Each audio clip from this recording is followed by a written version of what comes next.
Kita sebut dengan anak kita, "Nak, ayah bermimpi kalau Allah menyuruh ayah menyembelihmu. Bagaimana pendapatmu?" Maka anak-anak kita akan menjawab, "Duhai ayahku, sebelum kau sembelih aku, izinkan aku menyembelihmu terlebih dahulu." Allahumma barik ala Muhammad wa ala ali Muhammad kama barakta ala Ibrahim wa ala ali Ibrahim fil alamina innaka Hamidum Majid. Bapak-bapak, ibu-ibu, hadirin dan hadirat, para undangan Allah yang berbahagia. Kembali kita bersyukur kepada Allah sebab siang hari ini Allah masih memberi kita nikmat hidup. Semoga kehidupan kita hari ini lebih baik dari hari yang lalu.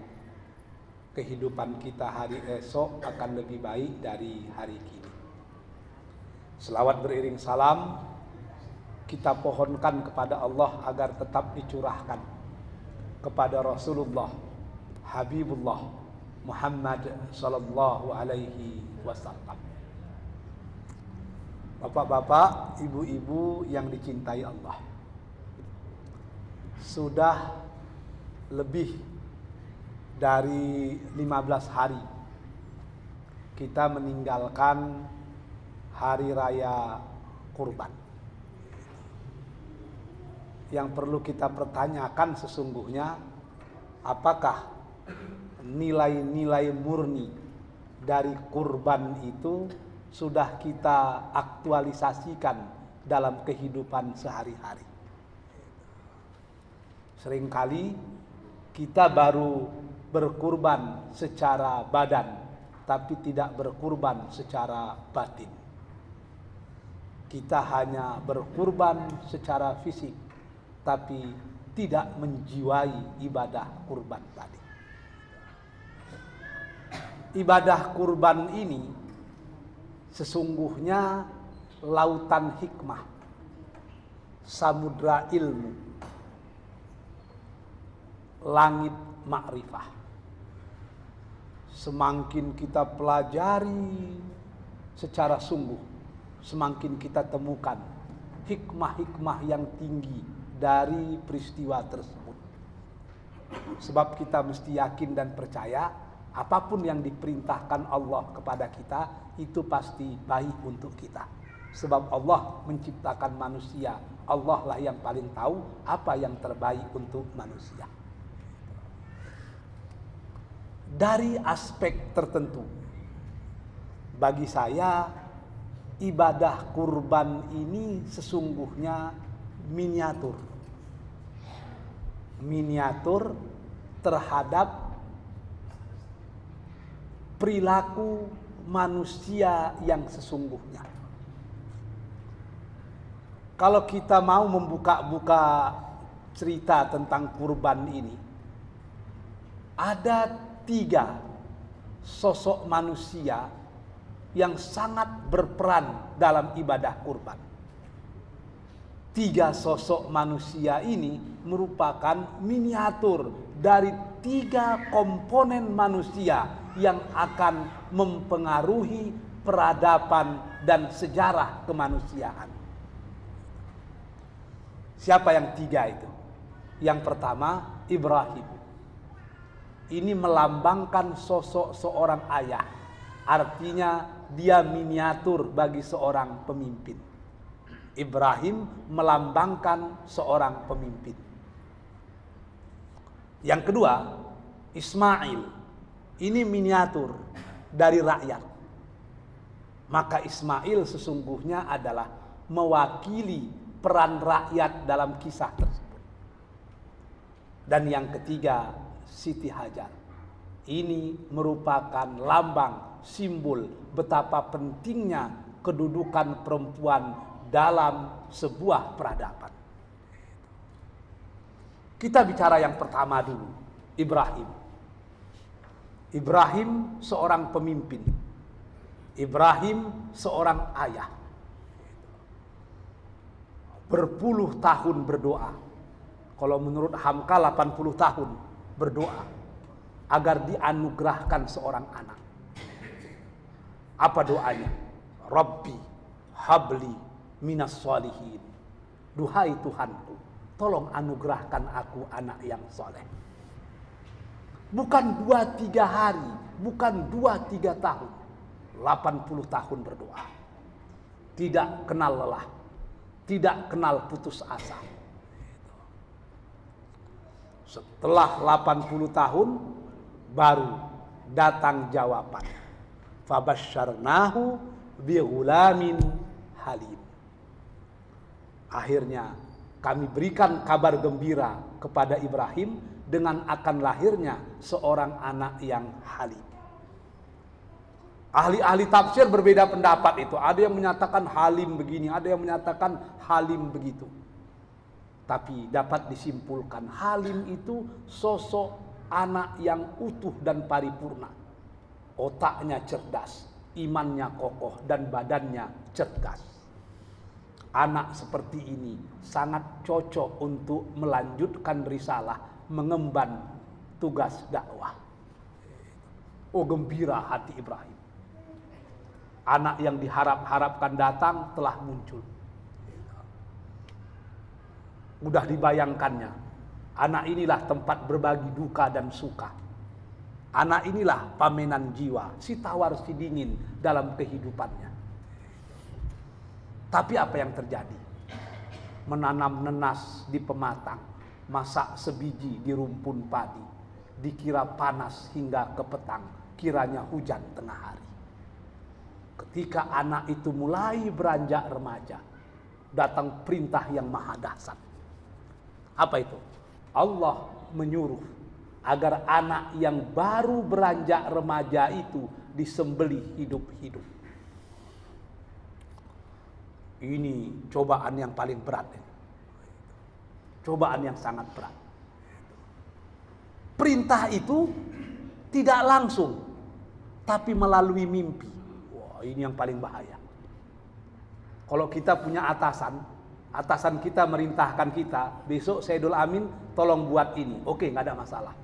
Tapi tapi dalam mimpi kita melihat atasan kita menyuruh kita melakukan sesuatu, menyuruh dalam mimpi, kita kerjakan dah itu.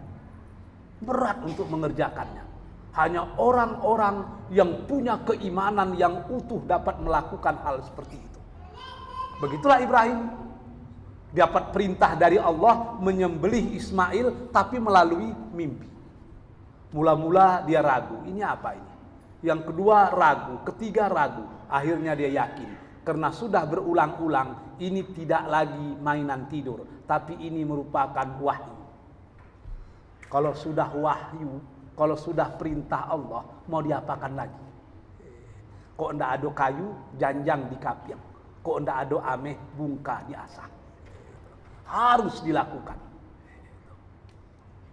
Ibrahim siap untuk melakukannya.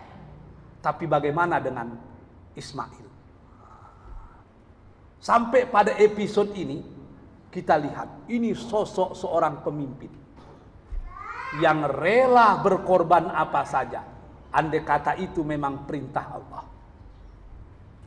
Seorang pemimpin selalu berdoa seperti Ibrahim. Artinya pemimpin tidak boleh memutuskan sesuatu hanya dengan pendapatnya. Dia harus meminta petunjuk Allah Azza wa Jalla. Setelah dipikir-pikir masak-masak, maka dipanggilnya anaknya Ismail. Dia berbicara face to face, berbicara heart to heart. Padahal itu merupakan perintah Allah, tapi dia tetap bermusyawarah. Maka ini sesungguhnya merupakan simbol seorang pemimpin harus senantiasa mendengar amanat penderitaan rakyatnya. Seorang pemimpin harus senantiasa bertahta di hati rakyatnya.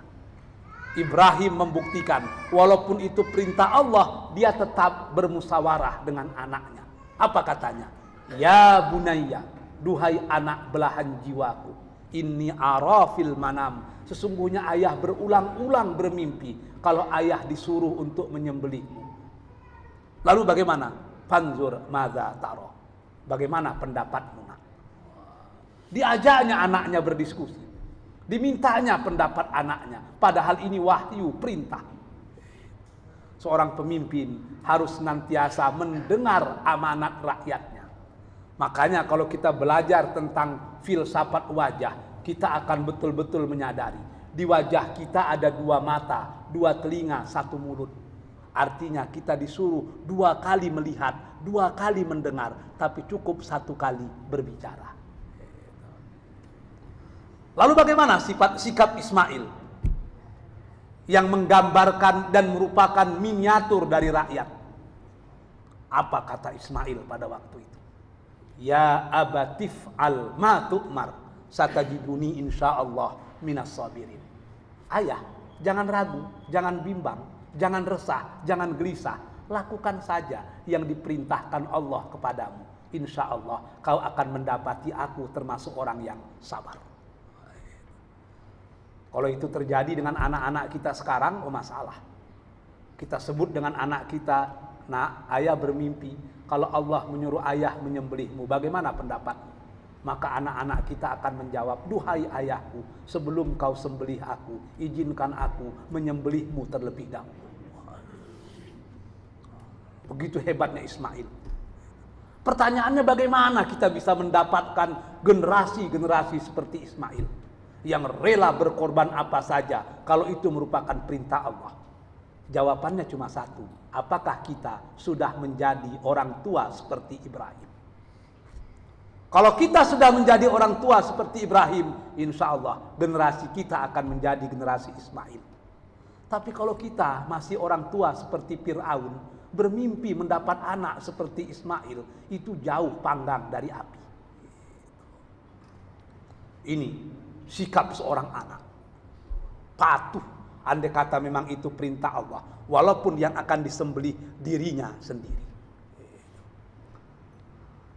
Lalu bagaimana dengan sikap Siti Hajar sebagai seorang ibu yang melambangkan, yang merupakan miniatur dari perempuan? Ismail di dalam rahimnya 9 bulan, disusukannya 2 tahun. Sekarang suaminya akan menyembelih anak kandungnya sendiri, berat. Tapi Siti Hajar adalah qurratu a'yun. Maka itu kita disuruh sering berdoa, Rabbana hablana min azwajina wa dzurriyyatina qurrata a'yun. Peran istri itu harus menjadi qurratu a'yun. Apa itu qurratu a'yun? Ada yang menyatakan buah hati, belahan jiwa, penghibur diri, macam-macam. Tapi ada satu penafsiran yang bagus. Arti qurratu a'yun itu adalah sosok yang selalu mendekatkan kita kepada ketaatan, menjauhkan kita dari kemaksiatan. Itulah qurratu a'yun. Istri berperan sebagai qurratu a'yun. Suami pun harus menjadi qurratu a'yun. Anak-anak pun harus menjadi qurratu a'yun. Kalau suami betul-betul bisa mendekatkan istrinya kepada ketaatan, menjauhkan istrinya dari kemaksiatan, ini suami qurratu a'yun.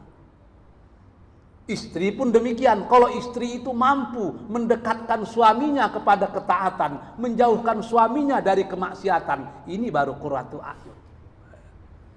Siti Hajar betul-betul qurratu a'yun bagi Ibrahim.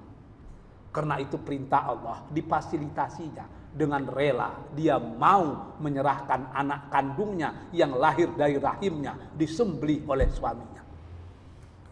Ini kondisi perempuan. Sebab perempuan itu madrasatul ula. Perempuan itu adalah penapis pertama, jaring pertama untuk menghindarkan kemaksiatan. Makanya di zaman para sahabat itu, istri-istri sahabat kalau suaminya mau keluar rumah, itu tegak depan pintu itu. Sebelum suaminya keluar, dia tegak depan pintu. Suaminya pun terkejut. Kenapa tegak depan pintu? Suamiku, aku sanggup lapar. Anak-anak sanggup lapar.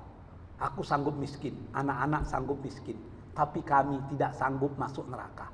Oleh karena itu, tolong jangan kau bawa rezeki yang haram ke rumah ini. Wah, ini istri yang qurratu a'yun itu. Kalau istri kita kan kadang-kadang lain. Jo, kok ndak ada piti jangan balik pulang jo. Pada bercakap jo galang-galang, elok bercakap jo orang. Salah kan? Jadi penapis pertama itu istri. Kalau istri betul-betul menjadi istri yang solehah, maka ini yang dikatakan Rasul, ad-dunya mata'un. Dunia itu perhiasan, dan sebaik-baik perhiasan adalah perempuan yang soleh. Dalam syair Arab dikatakan al-mar'atu imadul bilad. Perempuan itu adalah tonggak negara. Idza salahat salahatil bilad. Andai kata baik perempuan, baiklah negara. Jika rusak perempuan, hancur berantakanlah negara. Maka dari cerita ini ada 3 sosok yang sangat penting mempengaruhi peradaban manusia. Pemimpin harus soleh. Umar bin Khattab ketika menjadi pemimpin takut tidur siang. Ditanya orang, kenapa takut tidur siang? Saya takut kalau tidur siang hari, ada rakyat yang mau melapor, tidak jadi melapor karena saya tidur. Malu saya di hadapan Tuhan besok. Malam pun tidak talok-lalok. Ditanya orang, kenapa tidak sanggup tidur malam? Saya takut kalau tidur malam mengganggu kewajiban saya kepada Allah. Siang takut tidur, kalau itu mengganggu kewajiban kepada manusia. Malam takut tidur kalau mengganggu kewajiban terhadap Allah. Pemimpin dulu takut tidur karena berpikir tentang rakyatnya. Pemimpin sekarang terbalik. Rakyatnya yang tidak bisa tidur karena memikirkan karenah pemimpinnya. Nah, ini yang susah kita. Anak juga harus baik. Pemimpin baik, rakyat atau anak juga harus bagus. Sebab sehebat apa pemimpin kalau rakyatnya tidak patuh, tidak jadi. Di zaman Ali bin Abi Thalib ada orang protes. Ali, aku hidup di zaman Abu Bakar, Umar, dan Utsman. Semuanya bagus, tidak ada huru hara macam ini. Sekarang aku hidup di zamanmu, kau memimpin negara huru hara. Pemimpin macam apa kau ini? Apa kata Ali pada waktu itu? Jawabannya cuma satu. Di zaman Abu Bakar, Umar, dan Utsman, negara ini bagus. Sebab pemimpinnya orang baik seperti mereka dan rakyatnya orang seperti aku. Yang membuat negara ini hancur lebur, berantakan sekarang adalah karena pemimpinnya orang seperti aku. Sementara rakyatnya orang seperti Anda yang pandai mengkritik tapi tidak pandai menyelesaikan masalah. Jadi pemimpin juga tidak ada gunanya kalau rakyat tidak patuh. Maka rakyat dan pemimpin harus seiring selangkah dan seirama. Kemudian dilengkapi dengan peran perempuan sebagai madrasatul ula, madrasah pertama, sebagai penapis awal agar tidak merebaknya kemaksiatan. Kalau 3 tungku sejerangan ini betul-betul hidup di tengah masyarakat kita, maka baldatun thayyibatun wa rabbun ghafur pasti akan ada di alam nyata, bukan sekedar di alam mimpi. Wabillahi taufiq wal hidayah. Assalamualaikum warahmatullahi wabarakatuh.